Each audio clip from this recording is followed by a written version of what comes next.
الحمدللہ وحدہ والصلاة والسلام علی من لا نبی بعدہ اما بعد فاعوذ باللہ من الشیطان الرجیم بسم اللہ الرحمن الرحیم افنجعل المسلمین کالمجرمین ما لکم کیف تحکمون، کیا ہم فرما برداروں کو مجرموں جیسا کر دیں گے؟ کیا ہم فرما برداروں کے ساتھ، مسلمانوں کے ساتھ مجرموں جیسا سلوک کریں گے؟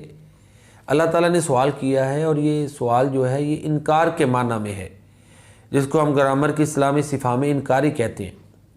یعنی فرما بردار اور نافرمان ان دونوں کا انجام ایک جیسا نہیں ہے، فرق ہے۔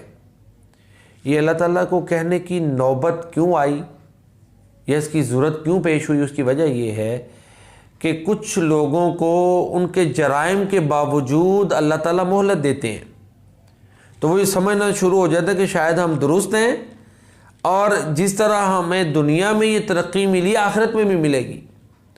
تو اللہ تعالیٰ فرماتے ہیں وَلَا يَحْسَبَنَّ الَّذِينَ كَفَرُوا أَنَّمَا نُمْلِي لَهُمْ خَيْرٌ لِأَنفُسِهِمْ إِنَّمَا نُمْلِي لَهُمْ لِيَزْدَادُوا إِثْمًا وَلَهُمْ عَذَابٌ مُّهِينٌ۔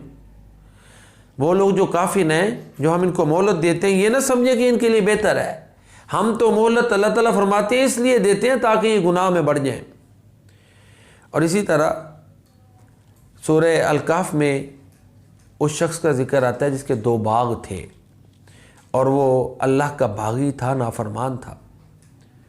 تو وہ جو فرما بردار آدمی تھا نا، جو مالدار نہیں تھا، یہ جو باغوں کا مالک اور نافرمان تھا، اس کو کہتا ہے وَلَئِن رُدِدتُ إِلَىٰ رَبِّي لَأَجِدَنَّ خَيْرًا مِّنْهَا مُنْقَلَبًا، اگر میں اپنے رب کی طرف لوٹایا گیا تو مجھے اس سے بہتر جو ہے وہ وہاں پر چیزیں ملیں گی، انعامات ملیں گے۔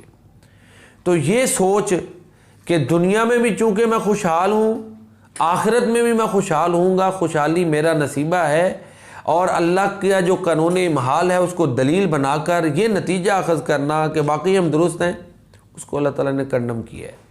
اگر کسی کے اعمال درست نہیں ہیں، کوئی مجرم ہے، جرم کر رہا ہے، نیکی سے دور ہے، اور ایک وہ ہے جو اللہ اور اس کے رسول کے احکامات پر چل رہا ہے، ان کے لیے قربانیاں دے رہا ہے، دونوں کا انجام ایک جیسا نہیں ہے۔ ایک تو یہ لوگوں کی قسم ہے نا، ایک قسم وہ بھی ہے جو بنی اسرائیل کی ہے، کہ جو یہ سمجھتے ہیں چونکہ ہمارا انبیاء کے سلسلہ نسب سے تعلق ہے، ہمارے آباء و اجداد انبیاء کرام ہیں، ہم اللہ کے بیٹے ہیں، پیارے ہیں، لہٰذا ہمیں عذاب نہیں ہوگا، دنیا میں بھی عروج ہمارا نصیب ہے، آخرت میں بھی۔ تو اللہ قرآن کریم میں فرماتے ہیں وَقَالَتِ الْيَهُودُ وَالنَّصَارَى نَحْنُ أَبْنَاءُ اللَّهِ وَأَحِبَّاؤُهُ قُلْ فَلِمَ يُعَذِّبُكُم بِذُنُوبِكُم بَلْ أَنتُم بَشَرٌ مِّمَّنْ خَلَقَ يَغْفِرُ لِمَن يَشَاءُ وَيُعَذِّبُ مَن يَشَاءُ۔ یہود اور نصارہ نے کہا کہ ہم اللہ کے بیٹے اور اس کے پیارے ہیں۔ یہ انہوں نے سوچ کیوں بنائی؟ کیونکہ وہ انبیاء کی اولاد تھیں۔ تو لہٰذا یہ جو سوچ مختلف لوگوں میں بغیر دلیل کے پائی جاتی ہے کہ جی میں فلاں سلسلہ نسب سے ہوں، میرا خاندان فلاں ہے، لہذا میں اللہ اور اس کے رسول کے احکامات کو پس پش ڈال دوں، تو پھر بھی جو ہے دنیا میں بھی ترقی میرا نصیبہ ہے، آخرت میں بھی ترقی میرا نصیبہ ہے، اس چیز کو کنڈم کیا گیا ہے۔ عمل سے زندگی بنتی ہے، جنت بھی جہنم بھی، یہ خاکی اپنی فطرت میں، نہ نوری ہے نہ ناری۔ پیارے رسول کریم صلی اللہ علیہ وسلم کا مشہور فرمان ہے، آپ نے فرمایا میری ساری کی ساری امت جنت میں جائے گی سوائے ان لوگوں کے جو جنت میں داخل ہونے سے انکار کریں۔ پوچھا گیا اللہ کے رسول صلی اللہ علیہ وسلم کون جنت میں جانے سے انکار کرے گا؟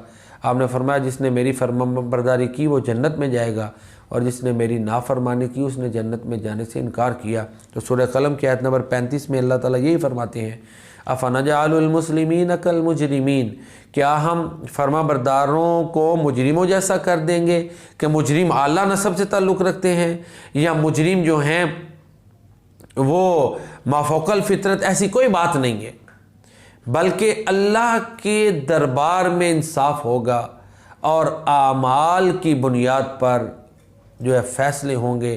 ہاں کچھ گناہ گاروں کو اللہ معاف کر دیں تو یہ اس کا فضل ہے، تو جو مسلمان ہیں ان کے لیے انعام تو ہوگا نا، ان کے گناہ معاف ہوں گے، گناہ جو ہیں وہ نیکیوں میں بدلیں گے، یہ اللہ کا فضل ہے۔